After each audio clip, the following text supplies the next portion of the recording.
Hello, everybody. My name is Benjamin Bloom. This is the Benjamin Bloom Football Show. I was meant to do this yesterday, but Paul Cook quitting on Wigan took over yesterday morning's research time. But we're going to have a look at Barnsley. And now the dust has settled on that magnificent last day survival by Gerhard Struber and the Tykes. So we're going to have a look through the whole season. We've already done this for Luton. We've already looked at the 3 relegated teams. We've already looked at the 2 promoted teams. So let me know if you want your team covered in this manner. We will look through at how Barnsley got there, and then more importantly, as you can see in the title of the video, how they stayed in the Championship. As I've said with all of these videos, you can see by that scarf, I do not support Barnsley. I come from a position of respect, and I'm also openly admitting myself to be an outsider. If you have a different opinion, or you can add any more information, then please do so in a civil way in the comments. I do not profess to know as much as a Barnsley fan about Barnsley, but sometimes it's nice to see how your club is viewed from the outside. And from the outside, viewed very nicely in 2018-19. There are Barnsley in second place behind Luton, the other great survivor from this season in the Championship. 91 points, really, really good promotion there. Look as well, look at the standard there. Charlton and Pompey breathing down their necks on 88. Daniel Stendel getting Barnsley up from League One in his first season there. Well done, Mr. Stendel there. As always, I've sorted the players there by minutes played, and you should see some familiar names in terms of the Championship, but well, you know what's going to happen to a lot of these guys in the summer. There is Ethan Pinnock, Alex Mowat, Adam Davis, the keeper, Liam Lindsay, Kavare, the fullback there. And you can see where the goals come from further down. Corley Woodrow and Kiefer Moore there. Jacob Brown, well used as well, 32 starts. So you can see the kind of, not necessarily the spine, but the genesis of what's going to happen and who was used the previous season. And obviously the overarching point I'm going to make is that in the summer, the Barnsley ownership cashed in on Ethan Pinnock, who is now in the playoff final with Brentford, Kiefer Moore, who's now being linked with all and sundry in the Championship, given Wigan's administration, and Liam Lindsay as well. So the centre-half partnership goes, the top scorer goes, and look down at the bottom there, the keeper goes as well. Adam Davis, contract running down, and he goes also to Stoke City on a free. As I've said many times on the channel, in the Championship, I have no issues with selling your prized assets so long as you begin an investment cycle which involves reinvestment, new assets come in, and a general growth to try and bridge that huge gap between parachute teams and non-parachute teams that sadly exists in the current system. Obviously, Brentford, Bristol City, Preston all do that rather well at the moment. Sadly, though, for Daniel Stendel particularly, other than that, surprising first day win against newly relegated Fulham. I think Luke Thomas with the goal there. A very, very poor start. No wins in 10 after that. Only 3 points in 10 as well. And look at some of the teams they're playing as well. Charlton there, a draw, losing at home to Luton, drawing away to Wigan. And then the big one down the bottom there, a 5-1 away defeat at Preston. So really bad start. And to the surprise of many, on October the 8th, Daniel Stendel out. Barnsley down in 23rd. Clubs separate from manager with immediate effect. Some disappointment here, being he'd only been there a season. He got them up with, 91 points, and many of the team, or the best players in the team that had got him up, had gone. So the wider football world didn't like it. And then Daniel Stendhal does the worst thing possible in terms of Barnsley's PR, but good for his own. He goes drinking with the Barnsley fans. So, look, I understand this completely when Mick McCarthy left Ipswich and it was presented to the entire world that this was the most terrible, stupid decision that had ever been made. But obviously, with hindsight in this Barnsley case, maybe less so with Ipswich, but we all know from the inside the box office draw implications and things of that nature. Let's not get into that. But it can be quite annoying when people from the outside, they look like myself and they say, well, he got them up. He's only had 11 games. They sold the best players. Oh, and look, he went drinking with the fans. This has got to be evil ownership. 5 more games go by. And if you look, there's a couple of international breaks factored in as well there after he's gone. I was expecting a new manager to come in during that international break. If not, why do it then? But they go on and, okay, there's a draw at West Brom, which is a fine result. And then that last one there, particularly relevant because Stoke have just brought Michael O'Neill in on their way to survival. But you can see that one win going up to November the 20th, it's looking like Barnsley are making a right mess of their most current go in the Championship, well bottom of the table. And of course, with that Stoke game there and the Michael O'Neill thing, that victory sends Stoke above them. Look at that, Barnsley, 1 win in the first 16 and, as you'd imagine, very, very leaky 33 goals conceded as well. Here comes Gerhard Struber, who I'll admit I had never heard of, but my data analytics friends were all terribly excited about this.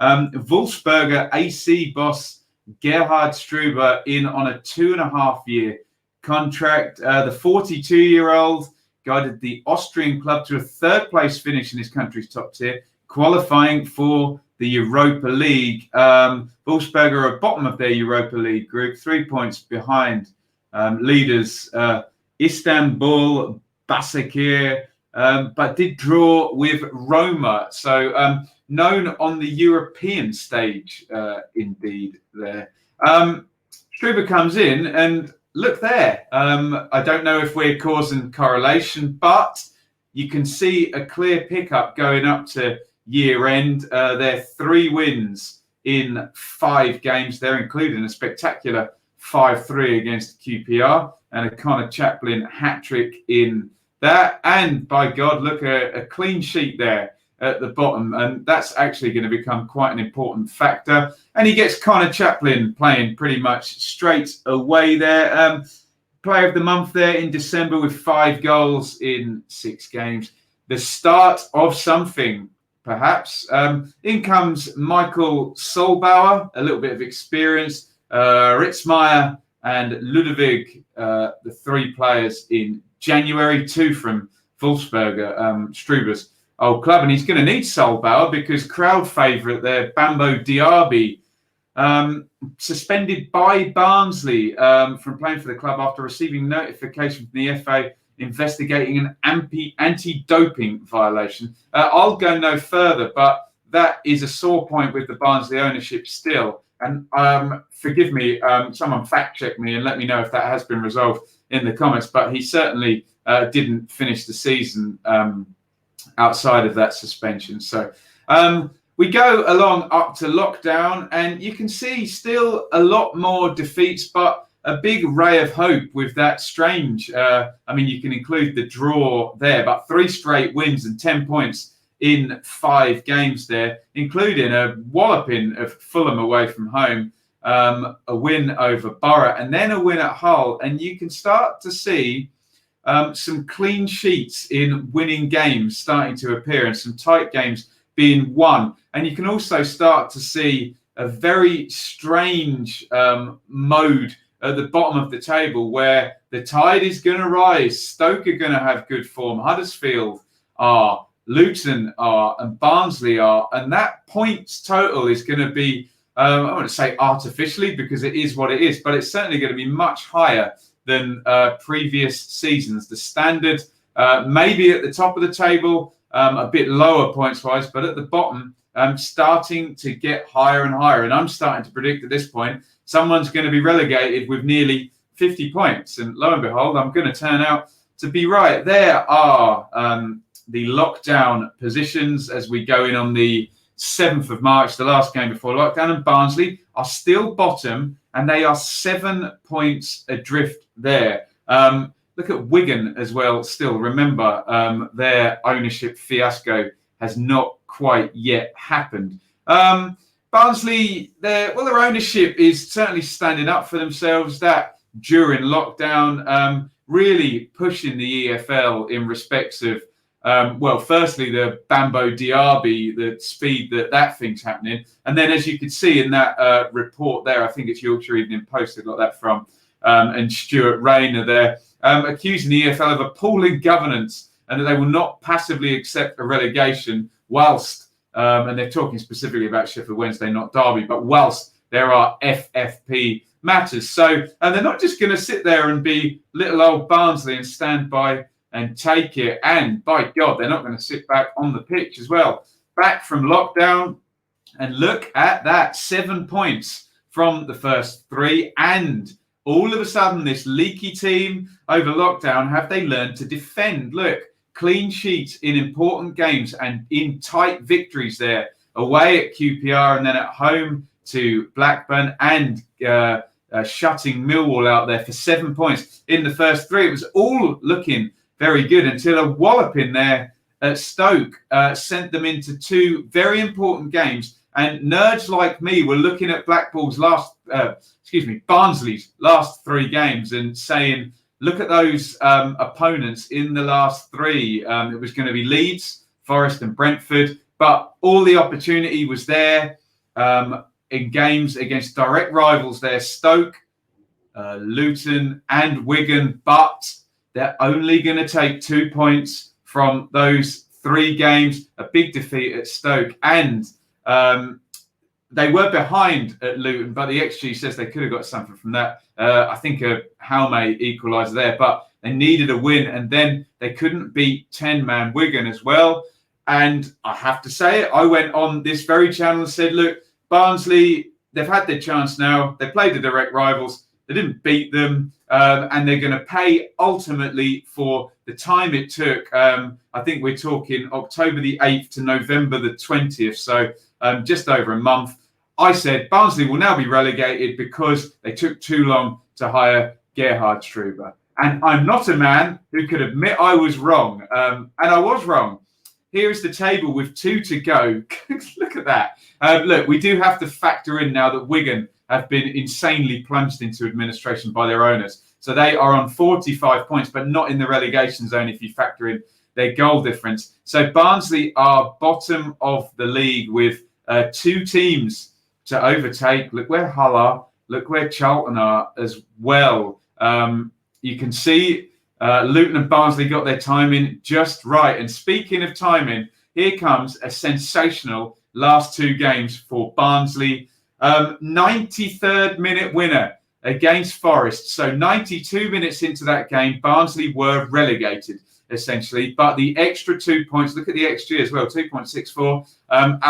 A cursory glance at that shows that they had other chances in that game. Certainly, I know XG is not a golden bullet, but some intimation there that they should have won. And they did. Patrick Schmidt gets the winner in the 93rd minute to set them up going into these last game, this craziness.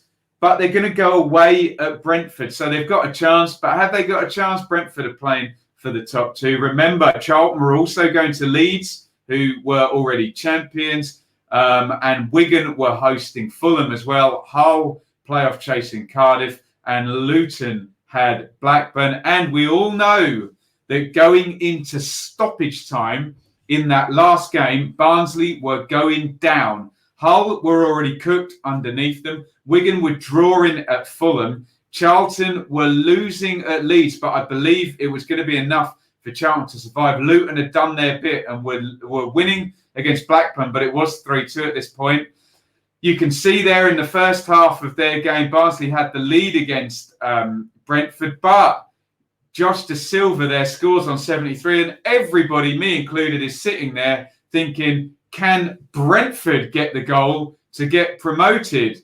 No one thought it was going to be Barnsley that get the goal, but by God, they did. And for the second game running, an injury time winner is going to lift Barnsley from, I think they were in the middle of the bottom three. I haven't got the actual images. We can figure it out when we look at the table there. It's going to lift them out of the bottom three there. Yes, you can see they would have been on 47 points and with an inferior goal to Wigan. So they jumped from 23rd to 21st in the process, relegating Charlton, who at 4-0 down could only sit and watch from Elland Road. What an escape there. As I said, if you bring up those post-lockdown results, I thought they'd blown it, given that they lost to Stoke and didn't beat either of the direct rivals, Luton and Wigan, but a 93rd minute winner in the penultimate game against Forest, and then a 91st minute winner.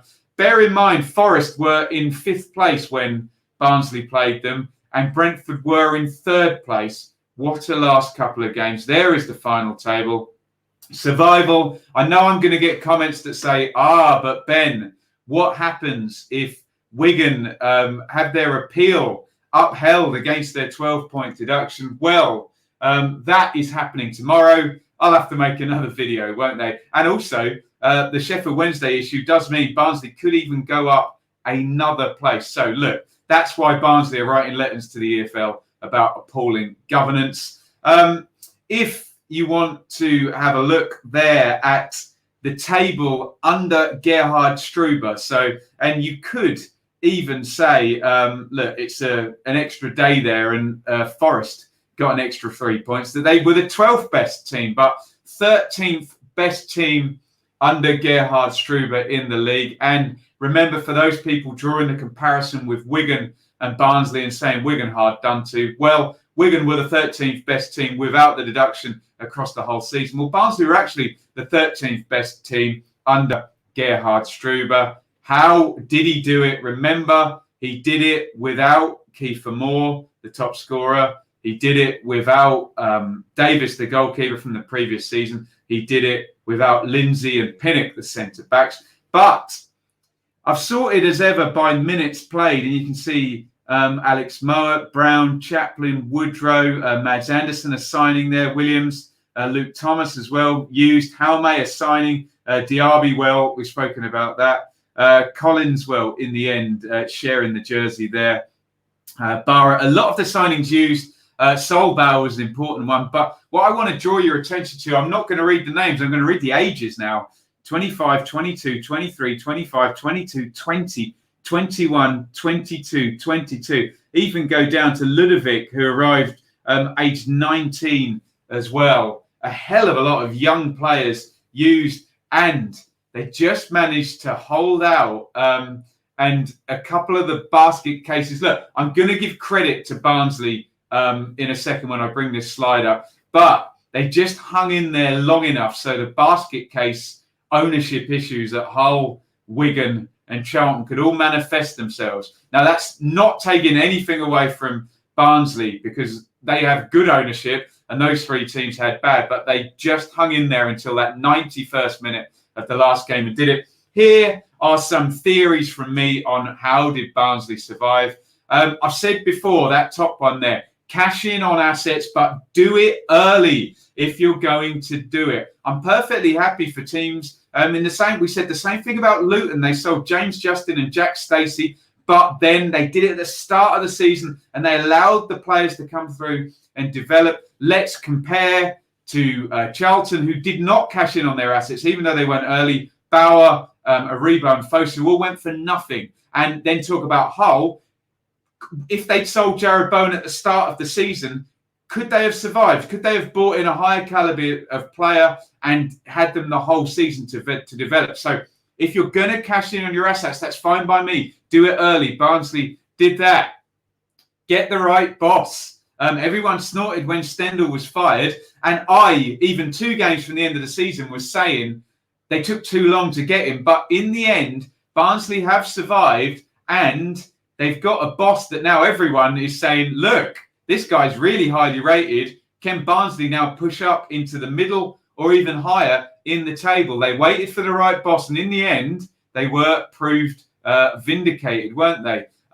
Character in tight games. We were saying, Barnsley, they cannot defend well. They learned how to keep clean sheets there. Look at QPR in lockdown against Millwall. This is post-lockdown, by the way, and against Blackburn. So that changed. They stayed in the Luton game and got a draw, kept a clean sheet in the Wigan game. And then in those last two games, talk about character, 93rd minute winner and a 91st minute winner. They had it in spades, whilst other teams down there, Charlton, Hull, were collapsing under the pressure. And be the last man standing. It would be disingenuous of me to say that had Wigan, Charlton and Hull not had insane owners, that Barnsley may well have gone down. Let's just be honest about it. But run your club well and assume that in the Championship, owners relegate clubs, that there will be craziness going on. And capitalise, by God. Barnsley did exactly that. They run a tight ship. They're the ones writing letters to the EFL saying, look, can you sort your business out, rather than their own house being in a state, like at Hull with the Lambs, like at Charlton, 3 different owners during the year, and like at Wigan. And again, I have every sympathy for Wigan fans and players, but craziness, given that if that Wigan administration doesn't happen, Barnsley essentially are down. They were the last man standing. They were de facto the best run of those teams down at the bottom of the table, and they were allowed to capitalise. And this is not me denigrating from their achievement. This is me praising them for saying, look, you did something that Charlton, Hull and Wigan owners didn't do. You ran a sensible ship. Look where you are and look where they're going to be pending the appeal. And again, I have every sympathy for the fans of those clubs. My criticism is of the ownership there. So they are my quick theories on how Barnsley did it. If you're going to cash in on assets, do it early and develop your players over a season. Get the right boss, even if it means waiting 6 weeks in the season. Character in tight games, and be the last man standing. Hull thought they were safe when Bowen and Grzycki went out the door. They were not, and they went down. So that is my view on Barnsley survived the Championship, how they did it. Again, as always, my videos come from a position of respect for all of these clubs. I am not, once again, saying that I know more about Barnsley than a Barnsley fan. So if you're a Barnsley fan and you've watched the video and I had anything factually wrong, or you disagree with me on anything, great, put it in the debate, educate me, just do it in a nice way. Sometimes we get fans and they can be a bit emotional about an outsider talking about their club. I am respectful of your club. Please be respectful of me, especially if you know more about the situation than I do. And again, when I'm criticising the ownership of Charlton, Hull and Wigan, I come from a position of respect for the fans of those clubs, and I understand your pain. I'm not having a pop, or this is not an exercise in schadenfreude. Hopefully, I'm just looking at the facts. What next for Barnsley as well now? Look at all those young players. Look at saleable assets. Look at the value of Mowat and Woodrow and Chaplin and all those young players coming through. Where can they go next season? Could be a lot of fun, couldn't it? The Struber Reign says 13th is the place. It's not unobtainable, so it could be fun. Let me know also how you think Barnsley will go next season. You can support the channel via Super Chat even after the effect, as this will go up as a premiere. Just hit the live chat button, hit the dollar button. If you want to support my work on Patreon, I would be eternally grateful. COVID means I don't have a job. I'm trying to produce now really high caliber Championship content, hopefully like you see with this video here. But at the moment, because I'm going to take the government grant in August, I have the time to research and hopefully do a good job. I will only be able to continue that if I can draw some kind of part-time or full-time income. That is why I'm asking for your support, not because I'm a greedy bugger. I promise. If you are not in a position, which many people aren't, to support financially, that's absolutely fine. This content is for free. But if you can't support financially, then please Give me a thumbs up. That helps other people see the video. Give me a comment. Help with the debate. Educate me as well. If you know more about Barnsley than me, that will allow me to produce better content. But most importantly, there it is. We went over 10,000 subscribers. If you're on this video, please, don't make me beg. Please hit the subscribe button and allow the channel to grow. And then if we get enough subscribers, the ad revenue will then allow me to hopefully do this part-time or full-time. Anyway, enough of my sales pitches. You'll get one at the end of every video. So thank you for staying this far. But most importantly, Barnsley survived the championship. Congratulations to the club and their fans, and to Gerhard Struber. Pending any madness from the EFL and Wigan appeals and Sheffield Wednesday and all of that jazz. Hey, could even have a situation where the Wigan appeal is successful, Barnsley are then relegated, and then the Sheffield Wednesday are deducted points and Barnsley are reinstated again. Absolute madness, and I do, to an extent, agree with their letter that was sent in May about the governance of the EFL, but my position, as ever, on that is give Rick Parry a chance and don't blame him for the sins of the past. Give him a year or two, and then I will stand alongside you and criticise him and the EFL if they haven't sorted their house out by that point. Anyway, I'm rambling now. Hope you've enjoyed the video. Please like, comment, subscribe, super chat, or subscribe on Patreon to support financially. And get me your thoughts. Do you think I was right, wrong, and can you add anything to the debate on why Barnsley survived the championship? Over and out.